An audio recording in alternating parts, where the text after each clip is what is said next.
Assalamualaikum warahmatullahi wabarakatuh. Perkenalkan, nama saya Deokta Priyadi, NIM 19060039, mahasiswa jurusan Ilmu Ekonomi, Fakultas Ekonomi, Universitas Negeri Padang. Baiklah, video ini merupakan tugas dari mata kuliah Pengantar Ekonomi Pembangunan dengan dosen Pak Dr. Alphonse Satrianto, SCME. Baiklah, pada video kali ini kita akan membahas tentang teori Lewis mengenai penawaran buruh yang tak terbatas. Baiklah, kita akan masuk aja ke poin yang pertama, yaitu teori Lewis. Pembahasan yang pertama, dan poin yang pertama adalah ekonomi dua sektor. Lewis mengawali teorinya dengan pernyataan tegas bahwa teori klasik mengenai penawaran buruh yang benar-benar elastis dengan upah subsisten benar-benar terjadi di negara terbelakang. Ekonomi yang seperti itu terjadi pada negara yang berpenduduk padat dibandingkan dengan sumber alam dan sumber modal, sehingga produktivitas marginal buruhnya tidak berani, nihil, atau bahkan negatif. Karena persediaan buruh tidak terbatas, industri baru dapat didirikan atau industri yang ada dapat dikembangkan tanpa batas berdasarkan upah yang berlaku dengan cara menarik buruh dari sektor subsisten. Upah yang berlaku adalah apa yang diperoleh buruh di sektor subsisten, dalam hal ini subsisten. Sumber utama para pekerja yang bersedia bekerja dengan upah subsisten adalah petani buruh lepas, pedagang kecil, pelayan atau domestik dan komersial, dan wanita rumah tangga. Poin yang kedua, surplus kapitalis. Apa yang menentukan besarnya subsisten itu sehingga buruh surplus yang ada bersedia bekerja di sektor kapitalis? Nah, ini tergantung pada penghasilan minimum yang diperlukan untuk biaya hidup minimum atau subsisten. Tepatnya, tingkat upah tersebut tidak lebih rendah daripada produk rata-rata pekerja di sektor subsisten tersebut. Walaupun penghasilan di sektor subsisten menentukan tingkat upah dari sektor kapitalis, tapi dalam praktek upah kapitalis 30% lebih tinggi daripada upah subsisten sebagai berikut. Yang pertama atau A adalah kenaikan yang mencolok pada output sektor subsisten yang dengan kenaikannya pendapatan real dapat menyebabkan pekerja meminta upah kapitalis yang lebih tinggi sebelum menawarkan dirinya untuk bekerja. B atau yang kedua, jika ingin penarikan buruh dari sektor subsisten itu produk total yang tetap sama, maka produk rata-rata dan juga pendapatan real dari mereka yang tertinggal akan naik. Dari pekerja yang ditarik itu kemungkinan menuntut upah yang lebih tinggi. C atau yang ketiga adalah biaya hidup yang tinggi dan beberapa pertimbangan kemanusiaan dapat menggerakkan para majikan menaikkan upah real. Atau pemerintah dapat mendorong serikat buruh dan menyokong usaha-usaha perundingan upah mereka. Tetapi penawaran buruh dianggap benar-benar elastis pada upah kapitalis yang ada. Karena produktivitas buruh di sektor kapitalis lebih tinggi daripada upah kapitalis, maka ini mengakibatkan surplus kapitalis. Baiklah, kita akan masuk ke poin yang ketiga, yaitu pembentukan modal tergantung pada surplus kapitalis. Surplus ini diinvestasikan kembali pada aktiva kapitalis baru. Sejauh surplus kapitalis diinvestasikan untuk menciptakan modal baru, sektor kapitalis tersebut meluas dengan memakai lebih banyak orang dan sektor subsisten ke dalam pekerjaan kapitalis.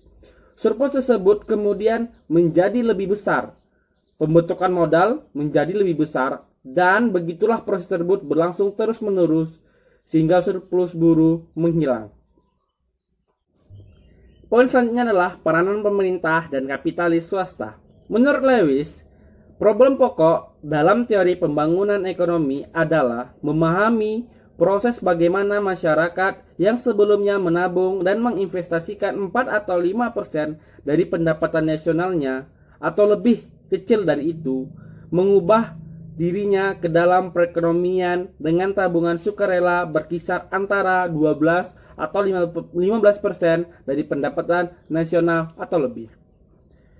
Yang selanjutnya adalah pembentukan modal melalui kredit bank.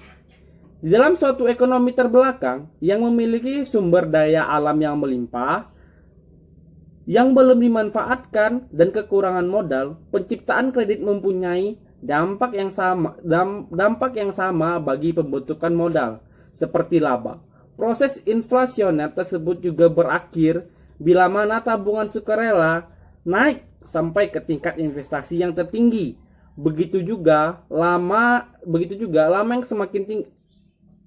yang semakin tinggi mengakibatkan tabungan yang semakin tinggi. Maka akan tiba saatnya tabungan meningkat sedemikian besar sehingga investasi baru dapat dibiayai tanpa bantuan kredit bank. Pembahasan selanjutnya tentang akhir proses pertumbuhan. Teori ini menunjukkan bahwa jika penawaran buruh yang tak terbatas tersedia pada upah real yang konstan, dan jika suatu bagian dari laba diinvestasikan kembali dalam kapitalis produktif, laba akan tumbuh terus-menerus dibandingkan dengan pendapatan nasional, dan pembentukan modal juga akan tumbuh dibandingkan dengan pendapatan nasional.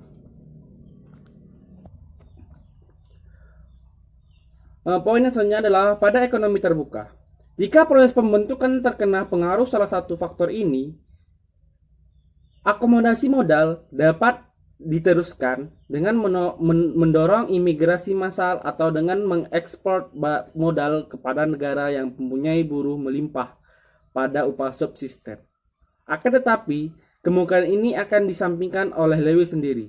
Pertama, imigrasi massal buruh tidaklah mungkin karena negara lain dari upah lebih tinggi tidak akan mengizinkannya. Kedua, ekspor modal berarti impor lebih tinggi daripada ekspor. Berarti beban bagi negara pembayarannya meningkat. Baiklah, kita akan masuk ke pembahasan selanjutnya, yaitu penilaian kritis. Ada beberapa penilaian kritis. Yang pertama adalah tidak setiap negara terbelakang mempunyai penawaran buruh yang tidak terbatas. Lewis mengasumsikan adanya penawaran buruh yang tidak terbatas di negara terbelakang. Tetapi asumsi ini tidak realistis. Dalam hal beberapa negara terbelakang di Amerika Selatan dan Afrika yang berpenduduk jarang. Yang kedua, tingkat upah di sekitar kapitalis tidak konstan. Asumsi teori ini tingkat upah di sektor kapitalis senantiasa konstan sampai penawaran buruh dari sektor subsisten habis. Yang ketiga, tidak dapat diterapkan jika asumsi modal bersifat menghemat buruh. Asumsinya bahwa surplus kapitalis diinvestasikan kembali pada modal produktif. Yang keempat, buruh terampil bukanlah kesulitan sementara. Asumsi adanya tenaga buruh tidak terampil di dalam teorinya. Yang kelima, kurangnya usaha dan inisiatif. Asumsi bahwa kelas kapitalis ada di negara terbelakang. Yang keenam, proses multiplikasi tidak berlangsung di negara terbelakang. Mengasumsikan bahwa akumulasi modal terjadi bila mana kelas kapitalis terus menginvestasikan kembali lebih yang diperoleh.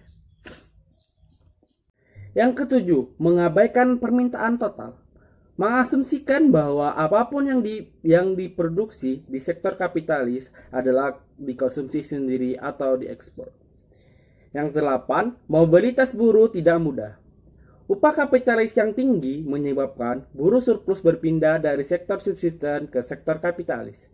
Yang kesembilan, produktivitas marginal buruh tidak real. Yang kesepuluh, produktivitas turun bersama migrasi buruh dan sektor subsisten. Asumsi bahwa bila mana buruh surplus ditarik dari sektor subsisten ke sektor kapitalis, produksi pertanian di sektor subsisten tetap tidak berpengaruh. Yang ke-11, kelompok berpendapatan rendah juga menabung. Yang ke-12, inflasi tidak membunuh diri sendiri. Pandangan Lewis bahwa inflasi dengan maksud pembentukan modal akan membunuh diri sendiri sulit dipercaya dalam hal menghadapi kelangkaan barang konsumsi gawat dan akut. Yang terakhir, yang ke-13 adalah administrasi pajak yang tidak efisien. Pendapat Lewis, perpajakan akan menghapus kenaikan pendapatan. Tidak dapat diterima karena administrasi pajak di negara terbelakang tidak begitu efisien dan berkembang untuk dapat menyimpulkan pajak yang cukup memadai untuk akumulasi modal. Baiklah, jadilah kritiknya. Selanjutnya kita akan ke kesimpulan. Kesimpulannya singkat, yaitu adalah pembentukan modal yang rendah berlangsung di negara terbelakang yang mempunyai buruh berlebihan dan kurang modal. Baiklah, itu tadi hasil penjelasan pada video kali ini untuk tugas pengantar ekonomi pembangunan.